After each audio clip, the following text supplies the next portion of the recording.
जब मैं बीएससी में पहली बार फेल हुआ था ना, तब जैसे मेरे को हिट हुआ कि यार 3 साल वेस्ट हो गए, हाँ। कुछ नहीं किया। जो मेरी तैयारी थी जेई मेंस की, हाँ। उस दौरान ही मेरे माता जी और भाई का निधन हो गया था। कितने टाइम में आपका सिलेबस कंप्लीट हो गया और कैसे डेली पढ़ाई का रूटीन कैसा होता था? डेली आपकी चारों क्लास होती थी? मेरे दिमाग में यही चलता था कि यार ये नहीं करेंगे तो क्या करेंगे, और कुछ ऑप्शन नहीं है ना इसके अलावा। ना ही ऐसी कोई डिग्री है, ना ही कोई टेक्निकल स्किल है कि कहीं और जॉब मिल जाए। वो बुक उठाई और टॉपिक वाइज उसके सारे क्वेश्चन सॉल्व किए एक एक करके। ऐसे रोज का टारगेट फिक्स कर लिया कि 50 एडवांस के, 50 अरिथमेटिक के। तो ऐसी क्या 2-3 चीजें थी जो आपने हटके करी जिसके कारण आपको लगता है कि शायद उन चीजों की वजह से मेरा पहले अटेम्प्ट में हो गया सिलेक्शन? हेलो नमस्कार, स्वागत है आप सभी का एक बार फिर से एसएससी फैक्ट्री के शानदार प्लेटफॉर्म पर। साथियों, आज की वीडियो में मैं आपसे रिक्वेस्ट करूंगा कि पूरा एंड तक देखना, क्योंकि आज की इस इंटरव्यू में हमारे साथ विपास व्यास भाई हैं।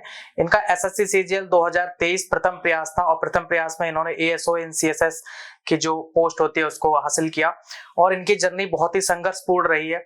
मतलब आपको बताऊं कि आप जो तैयारी के दौरान छोटी छोटी चीजें आपके प्रिपरेशन टाइम में होती हैं उनको लेके परेशान हो जाते हो, जबकि इनके लाइफ में तो बहुत दुखद दिन भी इनके लाइफ में आए। इन्होंने अपने तैयारी के दौरान काफी दुखद घटना हुई, इनके माता जी और इनके भाई इनको छोड़ के चले गए, तो ऐसी दुखद घटना को इन्होंने झेला है अपनी इस तैयारी के दौरान और फाइनली सिलेक्शन भी लिया। तो उन चीजों से घबराए नहीं, उन चीजों से परेशान नहीं हुए। तो कैसे उन चीजों को मैनेज करा, कैसे टैकल करा और क्या इनकी स्ट्रेटजी रही, क्योंकि प्रथम प्रयास था तो फर्स्ट अटेम्प्ट में इन्होंने सीजीएल क्रैक करा, तो स्ट्रेटजी भी जाहिर सी बात है बहुत शानदार रही होगी। कहाँ से तैयारी करी, किस टीचर से मैथ पढ़ा, किस टीचर से रीजनिंग पढ़ी, कैसे नोट्स बनाते थे, कैसे टाइम मैनेजमेंट करते थे, कैसे जो बाहर दुनियाओं के जो प्रेशर होते हैं, जो आपके रिलेटिव्स हो गए, आपके आसपास के लोग होते हैं, प्रेशर बनाते कि भाई क्या कर रहे हो क्या नहीं कर रहे हो, उन चीजों को कैसे मैनेज करा, सोशल मीडिया को कैसे मैनेज करा। तो तमाम बातें करेंगे। थोड़ा वीडियो लंबा होगा, ध्यान पूर्वक इस वीडियो को देखें, बहुत कुछ सीखने को मिलेगा। अगर चैनल पर नए हो चैनल को सब्सक्राइब करें, वीडियो पसंद आए वीडियो को लाइक करें। आप सभी लोगों के कोई भी क्वेरीज होते हैं आप हमें डायरेक्ट इंस्टाग्राम पर मैसेज कर सकते हो, उसका लिंक आपको डिस्क्रिप्शन में मिल जाएगा। आपके कोई भी आप पूछना चाहते हो कुछ भी, आपको स्ट्रेटजी वाइज चीजें, तो आप कमेंट करो, वहां भी आपको रिप्लाई मिल जाएगा। तो भाई बहुत बहुत स्वागत है एसएससी फैक्ट्री पर। धन्यवाद। मैं चाहूंगा एक बार ऑडियंस को अपना इंट्रो दे दीजिए। वीडियो में आगे बढ़ने से पहले साथियों, रीजनिंग के लिए प्रीवियस ईयर का बुक आपको सजेस्ट करता हूं मैं। ये पिनेकल का बुक है। आप सभी लोग पता है रीजनिंग में जितना ज्यादा प्रैक्टिस आप करते हो उतने ही आपकी रीजनिंग बहुत अच्छी होती है, क्योंकि रीजनिंग में ज्यादा कुछ पढ़ने को होता नहीं है, प्रैक्टिस ही मेन होती है। तो आप डेली प्रैक्टिस के लिए बुक परचेज कर सकते हो। इसमें सारे प्रीवियस ईयर के क्वेश्चन कवर करे गए और प्रीवियस ईयर का रोल तो आपको पता ही है, एसएससी के सभी एग्जाम्स में 80 से 90% प्रीवियस ईयर ही पूछा जाता है, चाहे हम सीपीओ की बात करें, सीजीएल की बात करें, सीएचएसएल, तो इसमें ऐसे ही टॉपिक वाइज और आपके एग्जाम का डेट भी डाला होता है कि कौन सा क्वेश्चन किस एग्जाम में पूछा गया। जैसे आप यहाँ पे देख सकते हो, एसएससी सीएचएसएल 2023 टियर 2 में एग्जाम में ये पूछा गया था, सीजीएल सीएचएल सारे ही आपको यहाँ पे बताए गए हैं। तो काफी इनफ है, 7200 क्वेश्चन अगर आप कर देते हो तो वैसे ही आपका सिलेक्शन हो जाएगा। रीजनिंग में फुल में से फुल मार्क्स तो आपके आने तय है। दूसरा पिनेकल का है, तो वैसे ही आप विश्वास कर सकते हो, अच्छे से प्रैक्टिस करो। ये बुक परचेज करने के लिए आप डिस्क्रिप्शन में दिया है लिंक, उस पर क्लिक करके इसको परचेज कर सकते हो। मेरा नाम है विपास व्यास, मैं हूँ अलवर राजस्थान से, और अभी मैं करंटली वर्किंग हूँ ASO in ministry of education. CGL 2023 मेरा पहला अटेम्प्ट था सीजीएल का, और उसमें 882 रैंक आई थी मेरी, और मुझे एएसओ सीएसएस मिला। ग्रेट। भाई अपन ना थोड़ा शुरू से ही बात करते हैं, क्योंकि आपकी जर्नी बहुत संघर्षपूर्ण रही है, तो उन चीज़ों पर भी हम आएंगे। लेकिन मैं चाहता हूँ आप थोड़ा बचपन से बताओ आपके बारे में कि शुरुआती दिन कैसे रहे आपके, आपका फैमिली बैकग्राउंड कैसा है और शुरुआती स्कूलिंग वगैरह ये सब। अरे भैया, शुरुआती स्कूलिंग का तो ऐसा है कि कुछ बच्चे होते हैं ना कि स्कूल से घर आए, खेलने चले गए, फिर वापस आ गए घर में, बस यही जिंदगी पूरी निकलती है उनकी। बस थोड़ा पढ़ लिए, थोड़ा खेल लिए, वैसा ही चलता था मेरा। स्कूल में मैं ठीक अच्छा खासा स्टूडेंट था। 10th में मेरी 82 पॉइंट समथिंग थी, तो बहुत अच्छा तो नहीं बोलूंगा मैं, but I was good enough. हालांकि फिर वो 12th तक थोड़ा थोड़ा कम हो गया, ऑब्वियसली होता है ये सबके साथ। वो थोड़ा कम आया, उसके बाद में तो ग्राफ थोड़ा नीचे ही चलता गया बिल्कुल ही। जैसे 12th में मेरे पास मैथ्स थी, तो आमतौर पर अभी इस टाइम पे तो सभी लोग करते हैं तैयारी आईआईटी जेईई या नीट के लिए। तो मैंने पहले 12th के साथ अटेम्प्ट दिया, मेरा नहीं हुआ सिलेक्शन। फिर मैंने ड्रॉप किया 1 साल का, उसके साथ दोबारा अटेम्प्ट दिया, तब भी नहीं हो पाया। तो अब बैठा बंदा क्या करेगा, कॉलेज में एडमिशन ले लिया। एक में प्राइवेट कॉलेज था, प्राइवेट नहीं सॉरी गवर्नमेंट कॉलेज था, बीटेक में एडमिशन ले लिया। अब 1 साल वहाँ पे निकाला, फिर उसको छोड़ दिया वहाँ पे। क्योंकि दरअसल हुआ क्या था कि जो मेरी तैयारी थी जेई मेंस की, उस दौरान ही मेरे माता जी और भाई का निधन हो गया था। तो उस टाइम पे थोड़ी मेरी हालत भी मेंटली ऐसा ही था, मैं सोच भी नहीं पाता था सही से चीज़ें। तो 1 साल मैंने बीटेक की, थोड़ा घर से दूर भी रहा, तो इसी तरह निकली वो, फिर मैंने एंड में छोड़ ही दिया। मुझे बहुत लोगों ने बोला कि नहीं छोड़, कर ले, बट फिर भी मैंने छोड़ दिया कि भई अब तो मन बना लिया है, अब तो छोड़ना है ये, कुछ और करते हैं। फिर आ गया घर वापस, फिर मैंने सोचा बीएससी करते हैं। फिर बीएससी के मैंने देखे आसपास कॉलेज, मुझे लगा अच्छा कॉलेज तो है नहीं, अपन ऐसा करते हैं कि नॉन कॉलेज करते हैं, घर पे बैठ के पढ़ लिया करेंगे, आराम से निकाल लेंगे। बट फिर से गलती कर दी मैंने, फेल हो गया उसमें। फिर मैंने कॉलेज में एडमिशन लिया, प्राइवेट कॉलेज में बीएससी की। वही 2022 में हुई मेरी बीएससी कंप्लीट, ग्रेजुएशन कंप्लीट हुई। वही आमतौर पर 3 साल लगते हैं, उसमें 6 साल लगे मुझे। बट 2022 के बाद जैसे जून में मेरे एग्जाम होते हैं ग्रेजुएशन के, उसके जस्ट बाद मैंने तैयारी चालू कर दी थी जुलाई अगस्त से। और वही करीब 1 साल 15 महीने की तैयारी के बाद में मेरा मेंस क्लियर हो गया था और मैं लग गया था जॉब। ओके। काफी पेशेंस दिखाया आपने। 12th के बाद ग्रेजुएशन जब आपकी हुई फाइनल, मतलब 6-7 साल का टाइम आपको लग गया।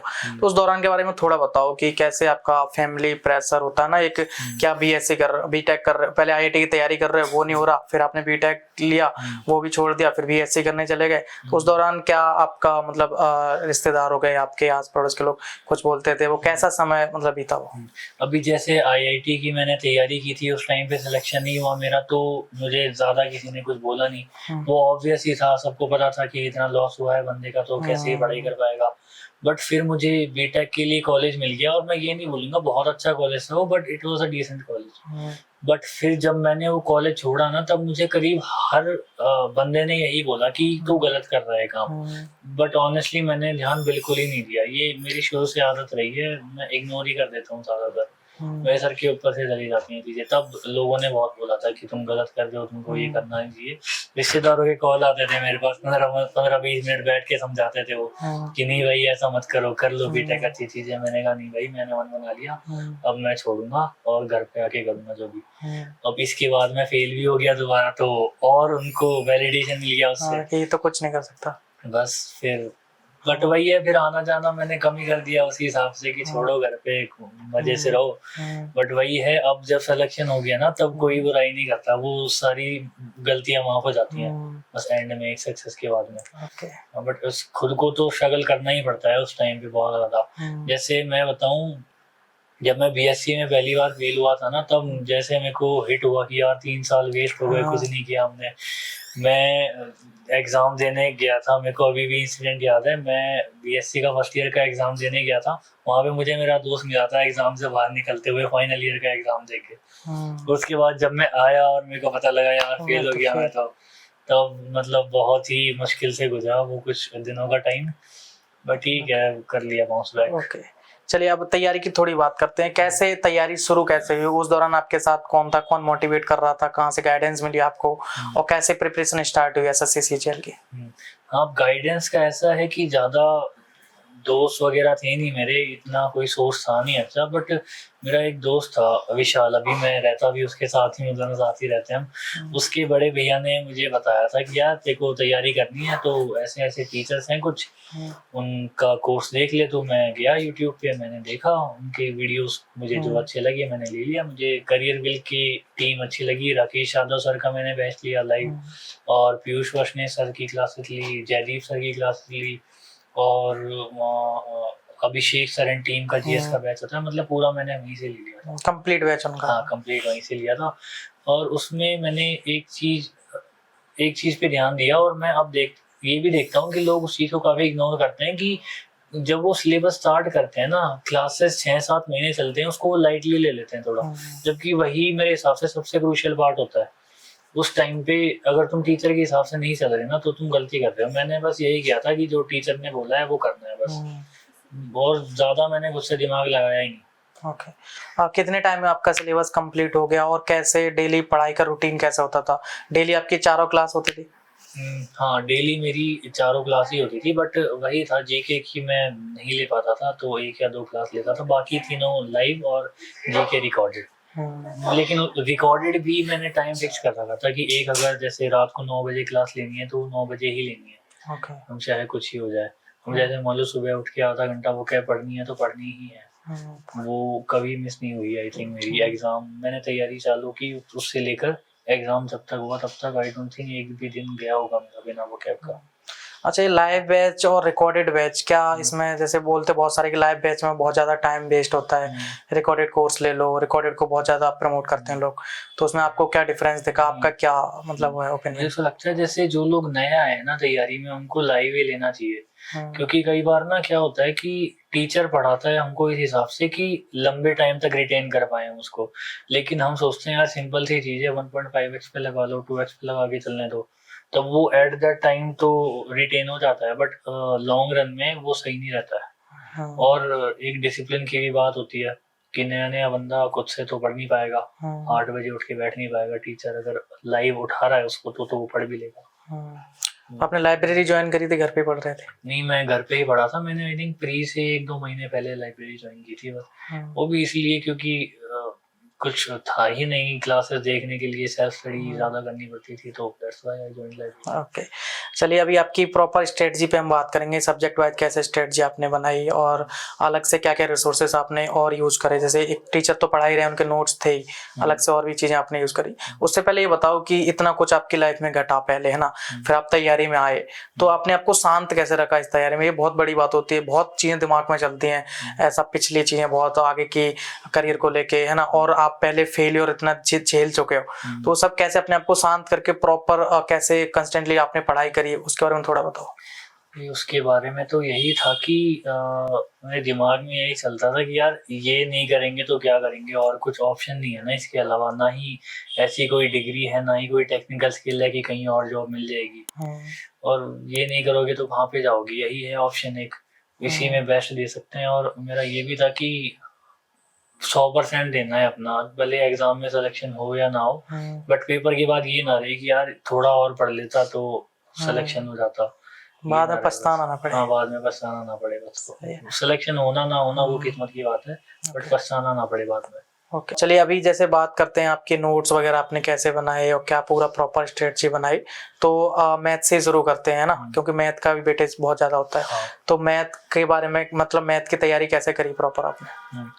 मैथ की तैयारी, अब मैथ के नोट्स मैंने इस हिसाब से बनाए थे कि क्लास में तो मैं टीचर के साथ ही सॉल्व कर रहा हूँ रफ पेपर पे जो भी क्वेश्चन वो करा रहे हैं, और उसके बाद मैं नोट्स जब बनाऊंगा तब मैं सिर्फ उन क्वेश्चन को नोट करूंगा जिनमें कुछ नया पढ़ाया गया हो, कोई नया तरीका, कोई नई टेक्निक बताई हो, या फिर कोई क्वेश्चन जिसमें मैं अटका हूँ, या फिर मुझे लगा है कि यार मैं बाद में अटक सकता हूँ, हो सकता है ये चीज मेरे दिमाग से निकल जाए, तो मैं सिर्फ वही चीज लिखता था अपने नोट्स में।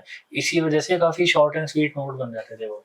जैसे परसेंटेज काफी बड़ा है, बट मेरे नोट्स आई थिंक 10 पेजेस के अंदर थे परसेंटेज के पूरे, तो इसी हिसाब से मैंने शुरू से लेके एंड तक नोट बनाए थे, क्योंकि वो रिवाइज करना बहुत आसान हो जाता है हमको। और प्रैक्टिस की जहाँ तक बात है, प्रैक्टिस में मैं मानूंगा कि मैंने शुरू में गलती की थी, प्रैक्टिस में मैंने थोड़ी कमी छोड़ दी थी, जो कि मुझे महसूस भी हुई थी। मेरा अरिथमेटिक का जैसे ही सिलेबस खत्म हुआ, मैं मॉक लगाने गया, तो मैंने सोचा यार क्वेश्चन तो बन नहीं रहे मुझसे, पढ़ तो लिया अपने पूरा, मतलब कहीं तो रहे हैं गैप। ज्यादातर लोगों के साथ ये होता है, सब कुछ पढ़ रखा है फिर भी नहीं कर पा रहे क्वेश्चन सॉल्व। तो फिर मैंने क्या किया कि जैसे मैंने राकेश सर से पढ़ाई की थी, तो उन्हीं की बुक आती है अरिथमेटिक की, एडवांस की अलग अलग आती हैं, तो मैंने वो बुक उठाई और टॉपिक वाइज उसके सारे क्वेश्चन सॉल्व किए एक एक करके। ऐसे रोज का टारगेट फिक्स कर लिया कि 50 एडवांस के, 50 अरिथमेटिक के। और अगर सिंपल टॉपिक है तो 100 एडवांस के, 100 अरिथमेटिक के, ऐसे रोज चलने दिया वो। कितना घंटा देते थे मैथ को डेली? मैथ को सही बताऊं, मैं क्वेश्चन के हिसाब से चलता था कि 100 क्वेश्चन है, एक यूजुअली 2 घंटे में हो जाते थे। मैथ को 2 घंटे देता था मैं, 2 घंटे क्लासेस होती थी, 2 घंटे और दे दिया, वही 3.5-4 घंटे। ओके, और लाइव क्लास लेने का बेस्ट अप्रोच क्या होती है, क्योंकि जिससे आप ज़्यादा आउटपुट ले पाओ? ऐसा होता है बहुत सारे एस्पिरेंट में देखे लाइव क्लास ले रहे हैं और दूसरे दिन उनको पता ही नहीं कैसे क्या पढ़ा, फिर से वो वीडियो ढूंढ रहे हैं, फिर से क्लास ले रहे हैं। तो कैसे उस क्लास का, जैसे आप सर पढ़ा रहे हैं तो आप पहले एक बार फोकस से देख रहे हो, उसके बाद पूरा वीडियो देखने के बाद लास्ट में आप उसके नोट्स बनाते हो, लास्ट में सारी चीज़ करते हो, कैसे पढ़ते हो? नोट्स की मैं बात करूं, जैसे इंग्लिश के नोट्स मैंने साथ साथ बनाए थे, जीके के साथ साथ बनाए थे। बट मैं मैथ और रीजनिंग के नोट्स बनाता था क्लास के बाद, और उसमें भी नोट्स इस तरह से बनाए, पहले क्लास से क्वेश्चन देख लिया, फिर खुद से करने की कोशिश की, खुद से नहीं हुआ तो फिर टीचर का सोल्यूशन देखा। और उसमें भी मतलब थोड़ा एनालाइज करना होता है खुद को कि यार ऐसी गलती क्यों हुई मुझसे। बस उसको रीजन को अगर आप फाइंड आउट कर लोगे कि क्यों गलती हो रही है, तो यही पूरा गेम होता है। ओके, चलिए अभी इंग्लिश की बात करते हैं। इंग्लिश कैसी थी आपके स्कूल टाइम में और कॉलेज में जब आप थे? फिर आपने इंग्लिश की यहाँ पे कैसे प्रिपरेशन की, चाहे वोकैब को लेके बात करें, कॉम्प्रिहेंशन हो गया है ना, ये सारी चीजें कैसे करी आपने? इंग्लिश को देखो 12th तक तो थे अपन हिंदी मीडियम पूरा, उसके बाद थोड़े इंग्लिश गाने, इंग्लिश मूवियाँ ये सब चालू हो गया, तो थोड़ी बहुत इंग्लिश को समझ आती थी। बाकी टीचर तो बढ़िया थे ही। और बुक्स मैंने वोकैब के लिए ली थी, एक कंप्लीट वोकैबुलरी नाम से बुक आती है जयदीप सर की। अब तो उस बुक की 2 वॉल्यूम आती हैं, उस टाइम पे एक ही थी, सिर्फ एंटोनिम सिनोनिम वाली, तो मैंने वो पूरी की थी बुक। वो भी इस तरीके से की थी कि उसमें पहले 100 सेट बने हुए थे, हर सेट में 10 वर्ड है, एंटोनिम सिनोनिम और 100 सेट है। तो मैंने शुरू में किया था कि रोज एक नया सेट करना है और पीछे के 10 सेट रिवाइज करने हैं ऐसे, और वीकेंड पे सैटरडे संडे को जितना पढ़ रखा है वो सब रिवाइज करना है। और इसी तरह फिर बाकी चीज़ें मैंने ब्लैक बुक से की थी, आपके 1 वर्ड हो गए या ईडियम फ्रेज हो गए। उसमें भी मैंने यही स्ट्रैटेजी अपनाई थी कि जैसे नए 50 ईडियम पढ़े आज, पीछे के 250 रिवाइज किए, ऐसे जब तक बुक खत्म नहीं हो जाती तब तक। ओके, और जीके जीएस कैसे करा आपने? जीके जीएस तो मैं सही बताऊं तो मेरा खुद का भी खराब ही था। बहुत ही खराब स्कोर था मेरा।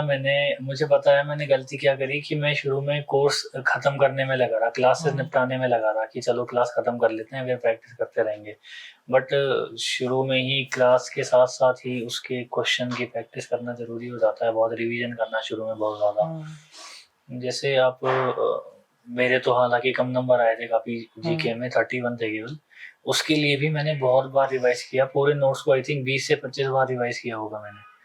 वही रिवीजन इज द की, और प्रैक्टिस भी बार बार करनी पड़ती है उसकी। कोई एक बुक ले आओ, वही प्रीवियस 5 साल के क्वेश्चन हो जिसमें वही आते रहते हैं, कुछ एक नए क्वेश्चन होते हैं जो कि किसी से भी नहीं होते, तो उनकी तो टेंशन लेने की जरूरत ही नहीं है। और बस यही तरीका है, रिवीजन करो, प्रैक्टिस करो, वही क्वेश्चन बार बार देखो, तभी हो पाता है जीके में तो। आपने पहले प्रयास में सिलेक्शन लिया, और आपके बहुत सारे जानने में होंगे, आपके दोस्त भी होंगे जिनका सिलेक्शन नहीं हो रहा होगा, 2 अटेम्प्ट 3 अटेम्प्ट, या फिर अब आप देखते होगे, ऑब्जर्व कर रहे हो एस्पिरेंट्स को कि 2-3 साल से तैयारी कर रहे हैं और सिलेक्शन नहीं ले पा रहे। तो आपने कभी ऐसा सोचा, या फिर आपको लोग पूछते होंगे कि भाई तेरा फर्स्ट अटेम्प्ट में कैसे हो गया? तो ऐसी क्या 2-3 चीजें थी जो आपने हटके करी, जिसके कारण आपको लगता है कि शायद उन चीजों की वजह से मेरा पहले अटेम्प्ट में हो गया सिलेक्शन? आई थिंक मुझे यही लगता है, जैसे जब हम पढ़ाई स्टार्ट करते हैं ना, तो वो फाउंडेशन जो बनता है वो मेरा काफ़ी अच्छे से बना है। जैसे मैंने शुरू में, जैसे सिलेबस खत्म करने की बात हुई, तो शुरू से लेके सिलेबस खत्म करने तक काफ़ी सीरियसली खत्म किया है सिलेबस। तो वही क्या होता है, शुरू में हम इतना ध्यान से पढ़ते नहीं है, बीच में कभी क्लासेस मिस हो गई, कभी छुट्टी हो गई, तो वो ना गैप्स रह जाते हैं बहुत माइनर, और फिर उन्हीं गैप से क्वेश्चन आ जाता है। वही ना, नींव में थोड़े बहुत छेद रह जाएंगे तो घर तो गिर ही जाएगा, फिर सोचते रहेंगे यार सीमेंट तो बढ़िया लगाई थी हमने।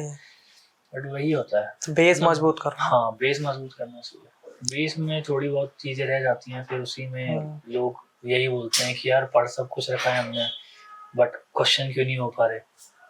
सॉल्यूशन देखते हैं तो पता होता है कि यार सॉल्यूशन तो हमको याद है, बट पेपर में नहीं कर पा रहे। ओके, चलिए ये तो हो गया कि क्या करना है, लेकिन बात करते हैं कि क्या नहीं करना है एक एस्पिरेंट को अपनी तैयारी के दौरान। कुछ ऐसी नंबर ऑफ मिस्टेक्स जो आपने अपनी तैयारी के दौरान ऑब्जर्व करी, आपसे भी हुई हो, जो बाद में आपने सुधार करा उनमें, या फिर अभी आप देख रहे हो कि लगातार बच्चे आपको भी अप्रोच करते होंगे, आपका पता है कि आप सिलेक्टेड हो, तो आपको भी डीएम्स कमेंट्स आते होंगे आपके पास भी। तो क्या लगता है क्या गलतियां कर रहे होते हैं बच्चे जिनसे उनको बचना चाहिए अगर उनको जल्दी जल्दी सिलेक्शन लेना है? आई थिंक एक तो है कि छुट्टियां मार लेना बीच में काफ़ी, और मैं क्या बोलूँ कि कुछ यारी दोस्ती भी होती हैं कि कुछ लोगों के कॉल आपको कट करने पड़ेंगे, हालांकि सामने वाला नाराज हो जाएगा, बट फिर भी आपको कॉल कट करने पड़ेंगे, आप पूरे दिन तो अवेलेबल रह नहीं सकते लोगों के लिए। तो ये एक चीज़ मैंने देखी है कि कई लोग सोचते हैं कि यार क्लास बाद में कर लेंगे, पहले कॉल आ रहा है, बात कर लेते हैं थोड़ी सी। और जहाँ तक आई थिंक इंस्टा वगैरह की बात है, तो मैं खुद ही चलाता था काफ़ी, बट वही मैंने धीरे धीरे कम किया था। बाद में मैं आई थिंक मेंस तक भी रोज़ 1 घंटे चला ही देता था रिफ्रेश होने के लिए। दोस्तों की शक्लें ही दिख जाती थी इसी बहाने, वरना दिखता नहीं था कोई भी। और घूमना फिरना थोड़ा लिमिटेड कर दो, थोड़ा हेल्थ पे भी ध्यान दो, हल्का फुल्का वर्कआउट कर लिया सुबह, है ना, पूरा पड़ा नहीं रहना एक जगह पे। और थोड़ा बाहर जाना कम करना है, मतलब दोस्तों के साथ, रिश्तेदारों के साथ काइंड ऑफ कम करो। ये नहीं कि बिल्कुल ही मत जाओ, मतलब जैसे 4-5 दिन में एक बार घूम आए, संडे को घूम आए कि चलो 2-3 घंटे घूम के आते हैं बाहर, ऐसे कर लो। बट उसके अलावा रोज का तो नहीं हो पाता ऐसे, मतलब मना करना सीखना पड़ेगा। चलिए, आपकी पिछली चीजें इतनी आपके साथ घटी है ना, उसके बाद आप तैयारी में आए, ठीक है। अभी जैसे और एस्पिरेंट्स को मैं देखता हूँ, बात करता हूँ, तो बहुत हर छोटी छोटी चीज को लेकर डिमोटिवेट हो जाते हैं। अगर 2 दिन पढ़ाई नहीं हुई तो उसके चक्कर में 10 दिन और बर्बाद कर देते हैं। इस तैयारी को लेके आपका सबसे बड़ा मोटिवेशन क्या था, जो आपको हर दिन मतलब 8 घंटे 10 घंटे मेहनत करने के लिए मजबूर करता था कि भाई नहीं भाई तुझे करना है? क्या सबसे बड़ा मोटिवेशन मानते हो अपनी जर्नी में? यार मोटिवेशन तो भैया मेरे पापा ही थे आई थिंक सबसे बड़े मेरे लिए, क्योंकि जैसे हमारे घर में मेड नहीं थी, वहाँ पे मेड अवेलेबल ही नहीं थी, तो खाना बनाना करना वो सब हमको ही करना होता था। अब जैसे मतलब पापा 8 घंटे काम करके आ रहे हैं, 2 घंटे ट्रैवल करके आ रहे हैं, 10 घंटे काम करने के बाद भी वही खाना बना रहे हैं, वही सब काम कर रहे हैं, तो मैं चाह के भी साइड में नहीं रख सकता था किताबें, क्योंकि मेरे को दिखता था ना कि यार वो इतना काम कर रहे हैं, तो मतलब ईगो अलाउ नहीं करती ना आपकी बैठे रहना आपको। और जहाँ तक उदास होने की बात है तो वो भी होता था बहुत ज्यादा बीच बीच में, कभी सबके साथ होता है। तो वही है, बाउंस बैक तो करना ही पड़ेगा। क्या करो, एक्सेप्ट करो कि हाँ भाई ठीक है उदास हो रहे हैं, क्या कर सकते हैं, और कुछ ऑप्शन नहीं है ना इसके अलावा, कहाँ जाएंगे नहीं तो। चलिए, अभी नए बच्चों के लिए बात कर लेते हैं, जो आपकी जर्नी को देख रहे हैं, सुन रहे हैं, मोटिवेट हो रहे हैं आपसे कि मुझे भैया की तरह ये सो बनना है। तो उनके लिए थोड़ा ये है कि उनको डाउट ये रहते हैं कि भैया शुरुआत नहीं हो रही मेरी तैयारी की, मैं आगे तो कर लूंगा बट शुरू कैसे करूं, शुरुआती जो स्टेप्स हैं वो कैसे लूं। तो एक फ्रेशर एस्पिरेंट्स को शुरुआत में क्या क्या चीजें करनी है एक टेबल पे पहुंचने से पहले, कि अब भाई 8 घंटे पढ़ना है मुझे, शुरुआत कैसे, मतलब एसएससी को कैसे जाने, कैसे समझे, कैसे तैयारी शुरू करें?